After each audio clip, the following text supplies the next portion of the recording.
Trail's new La Nina shelter is now up and running thanks to the tireless efforts from BC Housing, the City of Trail, and the Trail Association for Community Living. This shelter has been a long time coming for the area and is a response to the growing number of people experiencing homelessness in the community. This trail is no different than any other community right now that's facing housing crisis. There's not affordable housing. There's no places to find. People are struggling with all kinds of issues and just really aren't able to get into the housing market. So it's a huge range from 19 to 84, I think, was somebody we had showing up at the shelter to say, I have no place to be. La Nina sits beside the Columbia River on a site leased to BC Housing by the City of Trail. The new shelter replaces the previous downtown shelter, which could no longer meet the need within the community. It was a lot of work, you know. It may look like 6 trailers, but inside is beautiful, awesome, comforting space for individuals that just need time to regroup. This new space far exceeds the old downtown site, offering a communal lounge, outdoor common area, full-service kitchen, security features, and on-site staff 24/7. La Nina has beds for 25 residents, and unlike the previous location, La Nina is not operating as a drop-in, but rather a place to stay indefinitely.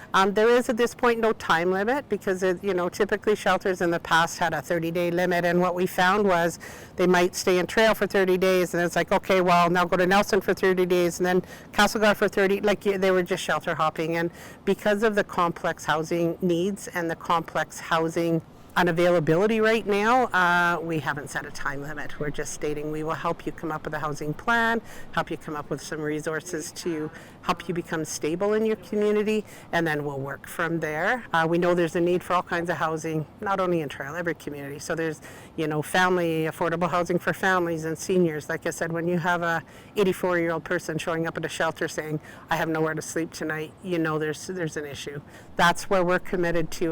This is the first step in the housing continuum, but we want to be a part of the journey moving forward for affordable housing, for supportive housing, and all different models that will meet the needs of everybody in this community. While this stopgap measure will help fill a growing need, it sadly won't be enough. Going forward, the message is clear. More housing, more housing. City of Trail working with the governments to look at identifying what kind of housing we need, who's going to build it, who's going to fund it, how are we going to make this happen.